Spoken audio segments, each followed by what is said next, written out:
طبعا لازم الجد والاجتهاد عشان توصل للهدف اللي انت عايزه. تمام. وما تخليش حاجه تيجي على حاجه اللي هي هتساعدك ان انت توصل لهدفك. يعني ايه؟ ما تخليش ماسكك الموبايل او قعدتك تتفرج على التيك توك والانستجرام تيجي على حساب نومك اللي هو اصلا هيساعدك ان انت تذاكر كويس عشان توصل لهدفك. تمام. وما نيل المطالب بالتمني ولكن تؤخذ الدنيا غلابة. وما نال المطالب بالتمني. نفسك في ايه؟ نفسك في دي، مش بالتمني، مش بالنفس. نفسي ابقى اشطر حد في الحياه، نفسي اجيب المجموع اللي انا بتمناه، نفسي ابقى طالب متفوق، نفسي افرح بابا وافرح ماما، نفسي يشار الي كده يقول ده الواد المجتهد، نفسي ابقى كده يتقال اسمي كده في العيله، نفسي. وما نيل المطالب بالتمني. كلنا نفسنا يا صديقي، بس هي مش بالنفس، هي بمين هيقدر يتحمل ويقاوم، بمين يقدر يتحمل المجهود المستمر ورا بعضه. اصبر ثم اصبر ثم اصبر ثم اصبر ثم اصبر ثم اصبر ثم اصبر ثم اصبر ثم اصبر ثم اصبر ثم اصبر ثم اصبر ثم اصبر ثم اصبر ثم اصبر.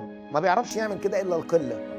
عشان كده لو بصيت على كل الناجحين في اي مجال هتلاقيهم العدد الاقل هم الناجحين في اي مجال، اي مجال. السلام عليكم، ازيكم يا شباب؟ عاملين ايه؟ ثانوية عامة 2026.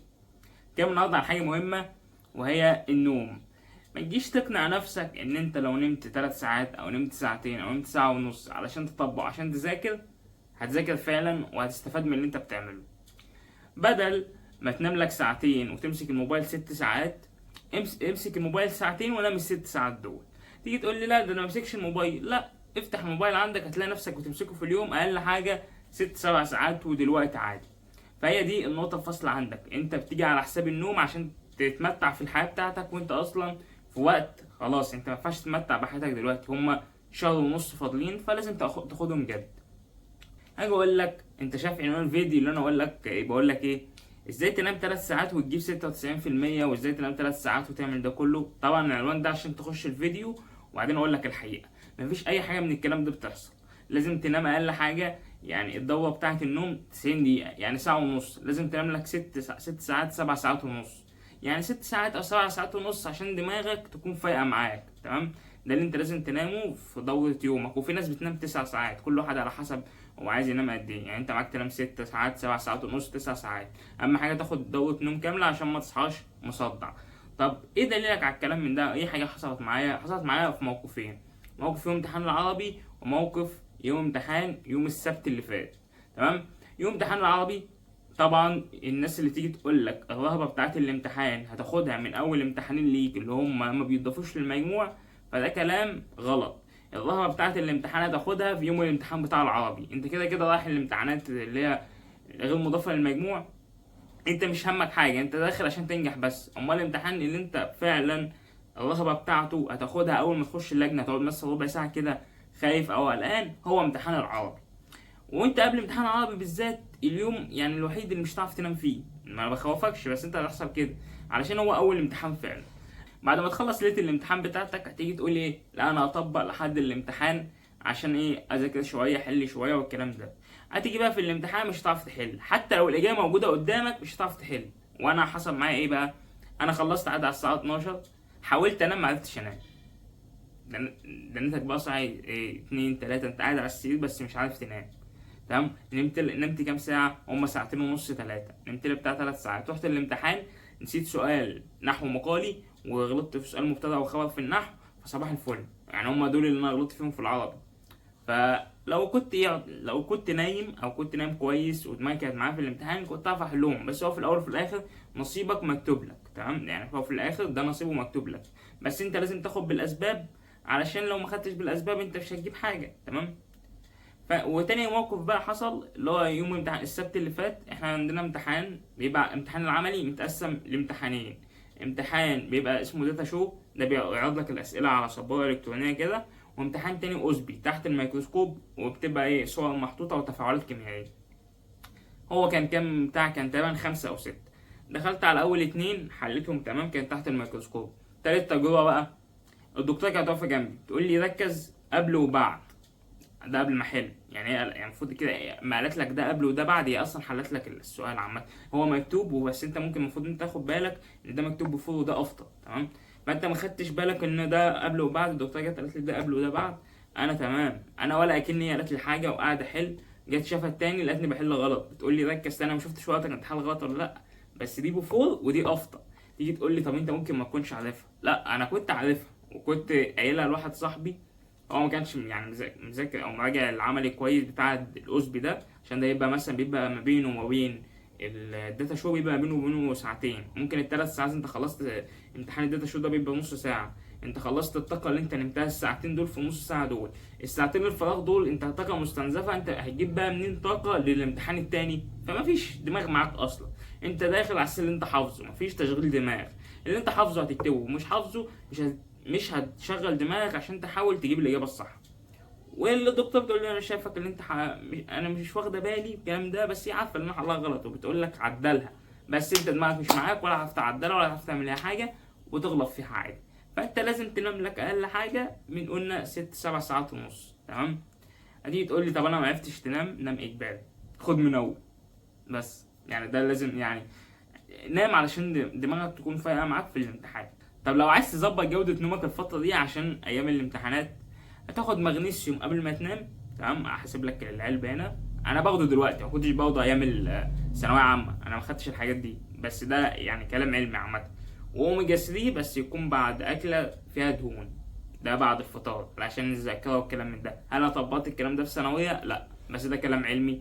ده كان نهايه الفيديو بتاعنا، والسلام عليكم ورحمه الله وبركاته. ده كده كان نهايه الفيديو بتاعنا، بس في زميل ليكم طلب مني ان انا احط الفيديوهات بتاعته، بينزل فيديوهات دينيه كده لطيفه، فانا سايب الفيديو له 9 دقايق كده، اللي حابب يتفرج اهلا وسهلا، مش حابب يتفرج اهلا وسهلا. يلا السلام عليكم. كم مرة تعرضت للابتلاء ونغص عليك عيشتك وبقيت مش طايق حياتك وبقيت قرفان من حياتك وبتتمنى ان ربنا ياخدك وبتدعي ان ربنا ياخدك، بعيدا عن ان ده حرام. بس خلينا نتكلم في موضوع الابتلاء. موضوع الابتلاء يقول عليه الرسول صلى الله عليه وسلم عليه: عجبا لأمر المؤمن إن أمره كله له خير. يعني انت امرك كله لك خير حتى لو انت مش شايفه خير. طب ازاي؟ انت دلوقتي مسلم، يعني تؤمن بالقضاء والقدر، يعني ليك قضاء وقدر. طب يا عمنا هتقول لي يعني اي حاجه كده ليها خير؟ اقول لك طبعا، بس في شرط: ما تروحش ترمي نفسك قدام عجل القطر وتقول لي لا، تحت قضيب القطر وتقول لي انا كده قضاء وقدر. ما تروحش ترمي نفسك تحت عجل العربيات وتقول لي ده قضاء وقدر. ما تروحش ترمي نفسك في البحر وتقول لي قضاء وقدر. انت كده بتنتحر. ده حاجه، ده بند وده بند. تمام؟ يعني كده لازم تؤمن ان ربنا بيحط لك كل حاجه خير. انت اعمل اللي عليك وسيب الباقي لربنا، ربنا يدبره لك. طبعا هو دبر لك اللي انت كنت بتسعى فيه، بس انت دخلت في شيء وربنا دخل في شيء وعانك فيه وخدت بالاسباب. لكن الجزء التاني اللي انت مش هتقدر عليه، اللي هو الشيء الرباني، اللي هو التوفيق اللي هتسيبه لربنا، ربنا يوفقك لحاجه من عند ربنا انت مالكش دخل فيه. ما وفقكش يبقى مش خير ليك، تيقن. حاجه تانية بقى، احنا فين اصلا من الرسول صلى الله عليه وسلم؟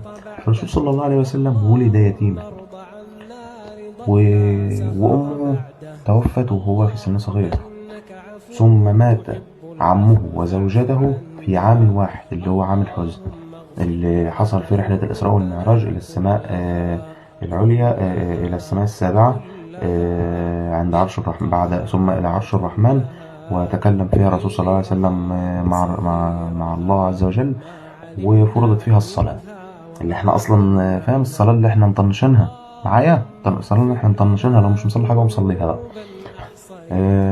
ده كده أول حاجة.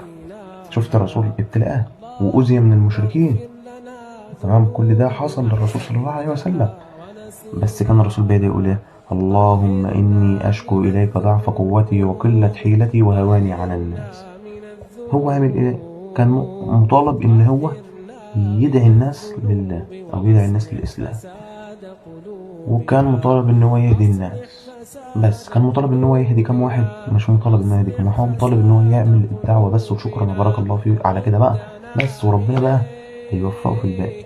طب كان بينضرب بالحجارة لما راح الحبشة، وكان المجانين كانوا بيحدفوه بالحجارة، كان عمه أبو جهل هدده بالموت، وأبو لهب، كل دول أذوه وهو ما يقسش. هو كان يعني قال رفع يده ربنا، قال اللهم إني أشكو إليك ضعف قوتي وقلة حيلتي وهواني على الناس. انا يا رب عملت اللي عليا، ما عادش في ايدي قوة تانية، خلاص ضعف قوتي، ده قوتي اللي عندي وهي ضعيفة بالنسبة لك يا رب، وقلة حيلتي وهواني على الناس وانت على الناس يا رب. واحنا فين برضه من قصة سيدنا يوسف. سيدنا يوسف لما كان طفل صغير ما يعرفش حاجة، لو جبت عيل صغير عملت له ايه هو يعرف حاجة؟ ما يعرفش حاجة. ده اتاخد اترمى في البئر لعدة أيام أو لعدة، يعني قعد شوية، مش متأكد أوي قعد أيام ولا عدة ساعات، بس هو قعد شوية في البئر. أنت لو حطيت طفل في أوضة لوحده ومشيت وسبته هتلاقيه بيعيط. ده اترمى في البير وسبحان من نزل عليه الصبر وفضل صابر وشوي ولما لقوه في البئر باعوه بثمن باخس بدراهم معدودة، واشتراه عزيز مصر. ويعني كل ده كرامة جم على كرامته. ورجع تاني، امرأة العزيز همت به وهم بها، اللي هو قفلت الباب وقعدت تغريه وهو برضو ايه جرى منها والدبانة المقرفة دي. ورجع تاني لما جه عزيز مصر وهي بتجري وراه وهو بيجري منها، فافترت عليه وكذبت واتحبس، اتحبس في السجن وفضل صابر. تاني سيدنا يوسف لما لما ملك مصر عايز يفسر حلم، فالساقي بتاعه قال له ان عنده شاب بيفسر الحلم في السجن اللي هو سيدنا يوسف، فرح له قال له على الحلم اللي هو 7 بقرات سمان يأكلهن 7 عجاف، فسر له الحلم وعينه عزيز مصر بعد صبر طويل. هكذا سيدنا محمد اصلا هو نبي وقدره عالي. من بعض الاحاديث برضو عن النبي صلى الله عليه وسلم ومثبوته بصحيحه، بس فيما معناه يعني ان هو اذا احب الله عبدا ابتلاه، فاذا صبر فقد فاز بالدنيا والاخره. وربنا بيختبرك في اختبار كده، وربنا عارف الاختيارات، بس انت مخير ولست مسير، انت مخير ولست مسير. ربنا عارف النتيجة وعارف انت هتختار ايه، لانه يعلم الغيب، لكن هو سيبك تختار، ما بيجبركش. الحاجة التانية، انت شفت سيدنا يوسف وشفت انت الناس، شفت دول ابتلوا ازاي. ربنا سبحانه وتعالى برضه بيقول لك في كتاب الكريم في سورة الشرح، فإن مع العسر يسرا، إن مع العسر يسرا، بيأكد لك، التكرار يفيد التأكيد، بيعيد لك على الحاجة. كان ممكن يقولها مرة واحدة، كان بيعيدها لك عشان تتأكد، عشان عارف ان الناس بتشك في رحمة ربنا وبتقول ان ربنا ظالم، حاشا لله يعني، وبتتهم ربنا بالظلم. لا، ربنا مش ظالم، هو بس بيختبرك ويشوف قوة تحملك. ربنا سبحانه وتعالى في خواتيم سورة البقرة بيقول لك لا يكلف الله نفسا إلا وسعها. ما بيكلفكش حاجة انت مش قدها. هتقول لي طب ما انا فيها ومش قدها او مش عارف اسلك فيها. بص اقول لك على حاجة، انت عارف تسلك فيها وهتعرف تسلك فيه، بس لو عزمت وتوكلت على الله. توكلت مش توكلت ده قعدت وقلت انا متوكل على ربنا، يبقى انت كده اسمه تواكل. لكن لما تقوم وتسعى وقلت توكلت عليك يا رب، يبقى كده اسمه توكل. ده الفرق. توكلت على ربنا وعزمت انك ناوي هتسلك وهتمشي معاه، لان هو ربنا مش هيديك حاجه انت مش قدها. ربنا يعني حكيم، ده حكي. هات كده جرب تجيب كده من على اليوتيوب كده شكل الكون كله، شكل المجرات، بشكل النجوم، بشكل الكواكب. ايه يا جدع، مش هيعرف يحكم انت عايز ايه وتقدر على ايه وبتاع. تهب لازم يبقى ثقتك في ربنا عمياء شويه. ثق في ربنا وانت مغمض عينك، كله خير. يعني هتقول لي انا ابني مثلا ميت، ماشي الله يرحمه، بس هو خير ليك ليه؟ ممكن كان يعيش ويبقى مش بر بيك، كون هيخش النار. هتتمنى له النار؟ متمنلوش النار. مفيش اب يتمنى لابنه النار. هو ده اللي كان ممكن يحصل. كان ممكن لا قدر الله يتعب وما تلاقيلوش علاج مثلا، تفضل تعالج وهو مش عايز يخف، كنت انت هتبقى متعذب اكتر. فانت ثق في ربنا وخلي عندك صبر في ربنا، واستعينوا بالصبر والصلاة. صلي واصبر وادعي ربنا، بس كده. ده اللي احنا طالبينه يعني، اللي ربنا طالبه منك، وده الحل يعني، بس وصلاة وصبر وادعيله بس. هكذا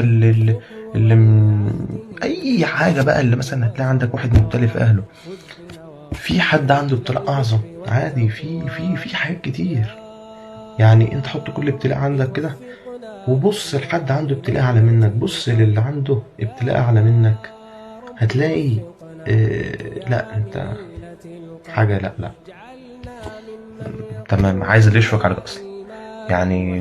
مثل كده بيقول لك ايه، اللي يشوف بلاوي الناس تهون عليه بلوته. هو كل واحد فيه اللي مكفيه، بس كل واحد بياخد على قدر ما يستطاع او ما يستطيع بس.